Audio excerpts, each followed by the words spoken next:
Good morning. Welcome to Viking Preparedness. I'm PJ. Bunch of thoughts in my head this morning that in my brain are kind of related. I believe it was Patton who said something to the effect of, a good plan, violently executed now, is far superior to a perfect plan executed too late. That's one. Related, paralysis by analysis. A good friend of mine, a successful businessman, taught me that one. Too many of us we get too down into the weeds and the details, and we never take action. And so we're actually paralyzed by our analysis. And so we don't get anything done. I'm an analytical thinker. I do serials on sequences. I consider lots of what ifs and what ifs to the what ifs, and then I try to develop plans for that. But at some point, you gotta go. You have to just do it. Do the things. I posted the some watery tossing scimitars. I posted that video because, that's one version of how King Arthur came to be. Another one was he pulled Excalibur out of a rock, right? And there was some rock that supposedly the next king would be able to pull it out, and everyone tried, and finally one day King Arthur did. And so he became king. And I got that idea because this is how my brain works in the morning on half a cup of coffee. Are y'all familiar with the story? There's several of them, like all good fables. The story of the Gordian knot. Are you familiar with that concept, the Gordian knot? I carried in firewood, so I've got stuff all over my coat. Basically, Alexander the Great is going forth conquering, and he comes to some place, I think in Anatolia, where Anatolian shepherds come from. And there's this cart tied to, like a horse cart or ox cart or something, tied to a post. And the belief is there's this really intricate knot that is impossible to untie. The Gordian knot. It's probably in Gordia. And whoever unties the knot will be the leader of all of Asia. That's the story, right? And so he looks at it and he goes, woof, and then went on to conquer Asia. He cut the knot. And there's different versions of the story, but this is the one I'm telling. Because it suits my purpose. Isn't that always the way? What it means is that in a complex problem, sometimes the simplest solution is best, is most efficient, is expedient. And then you get into all the different permutations of that. Expediency. A lot of bad things have been done in the name of expediency. And so your brain right now should be going to things like homestead, water system freezing, because I think that's what started this whole thing. I saw so many different pieces of advice and thoughts. Okay, on my wound, somebody posted, I thought it was hilarious. It was a little, but it was hilarious. And some guy's getting loaded onto an ambulance. Somebody posted it in community section. Some guy's getting loaded onto an ambulance, and he's like, I don't know, it's something along the lines of, no, wait, let's go to the comment section and see what they say I should do. Don't take me to the doctor, kind of thing.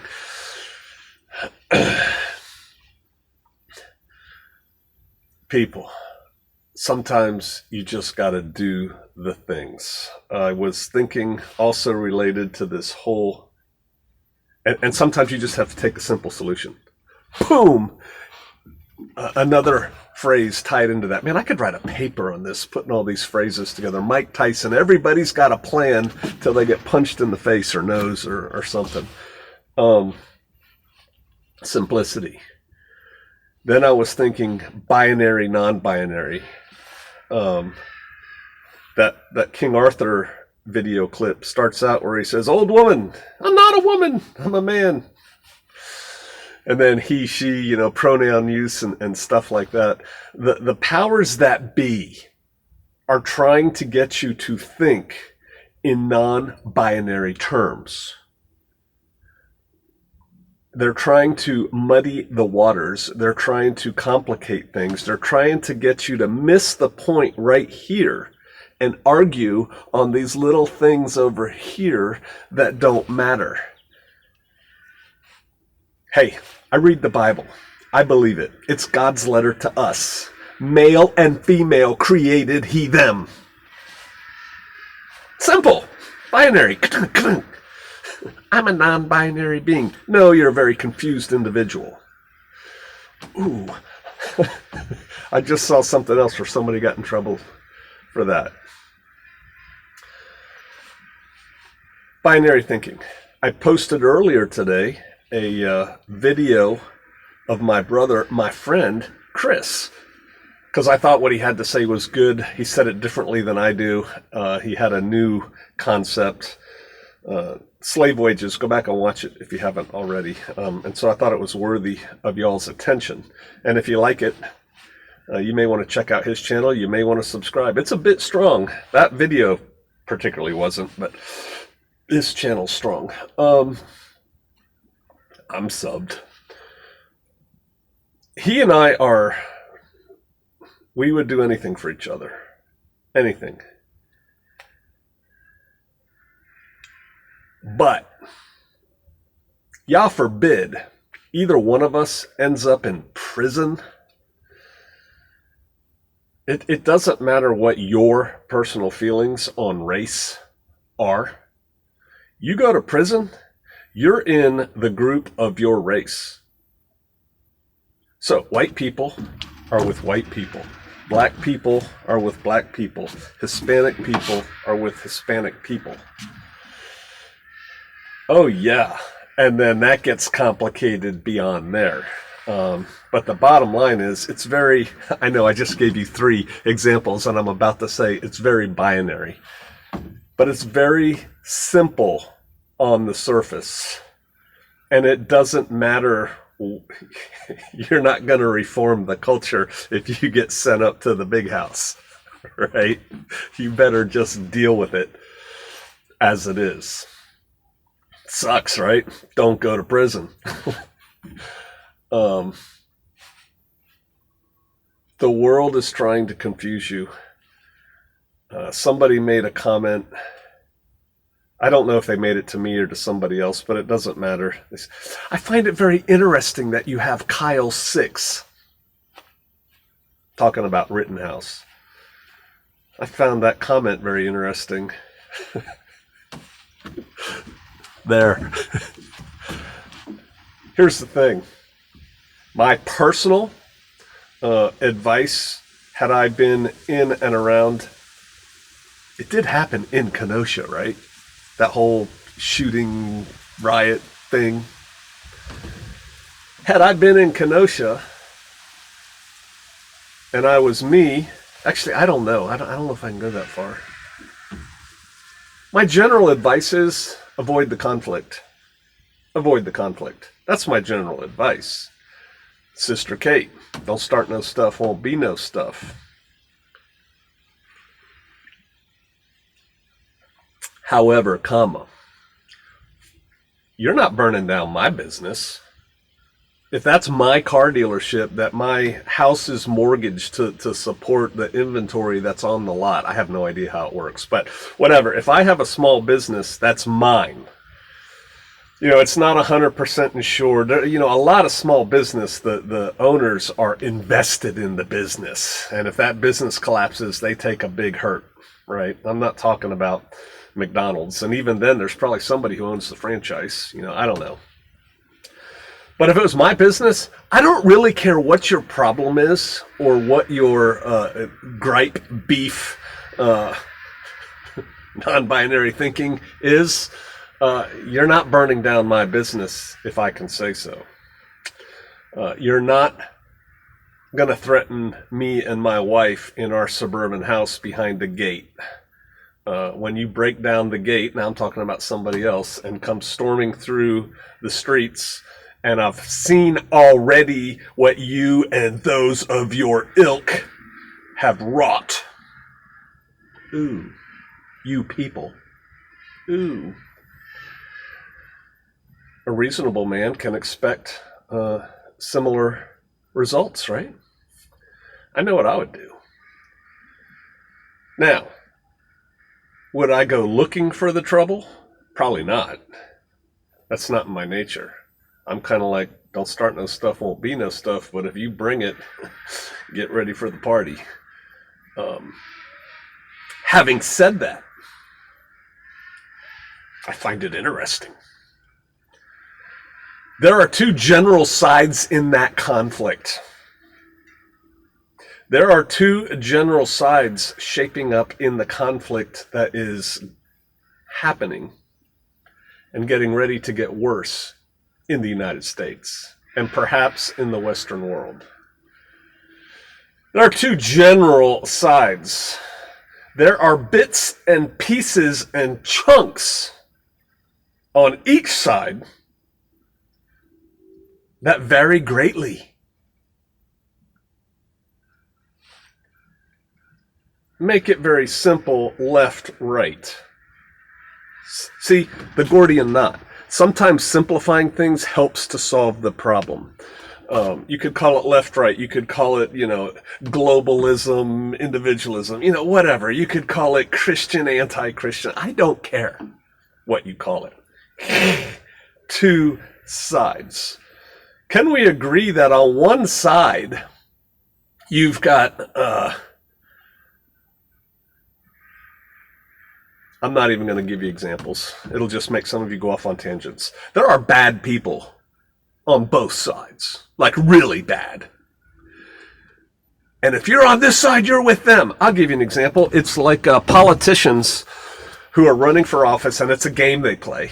And, the opposition, whoever it is, either side, they find out that somebody that is generally reviled gave money to support your campaign, and then they get on you about, oh, you took money from, I don't know, the last one I can remember is David Duke. And I think David Duke is some type of white supremacist type person.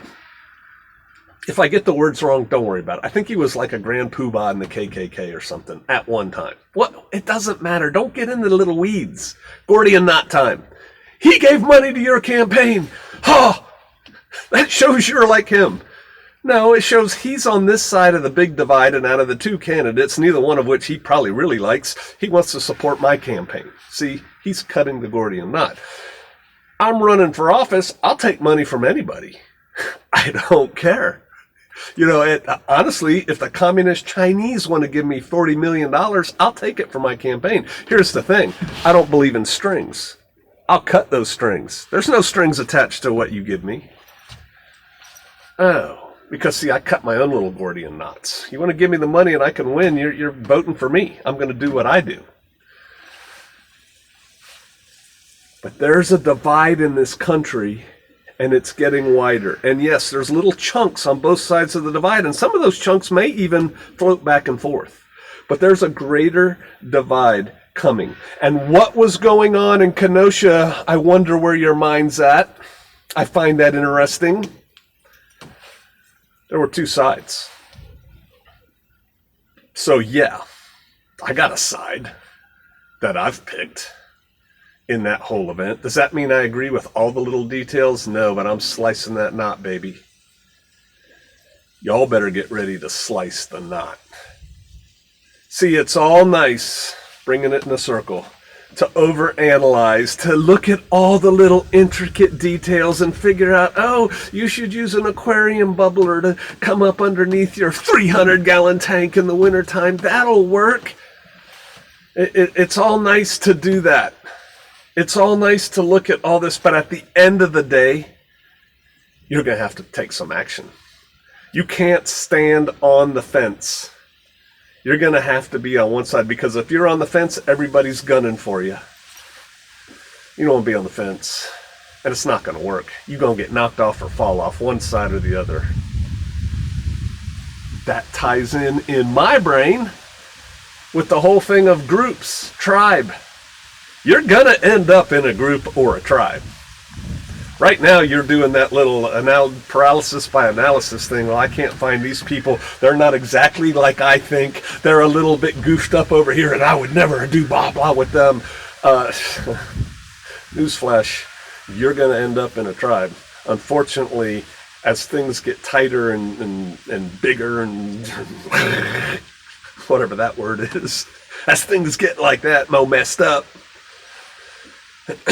you're going to have less options, less choice, less ability to exercise free will, and you're going to end up on one side or the other.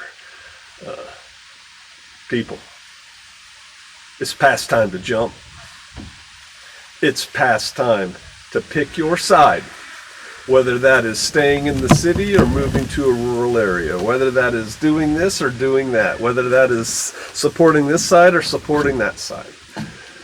Life is not going to be exactly perfectly like you want it. You're going to have to cut that knot.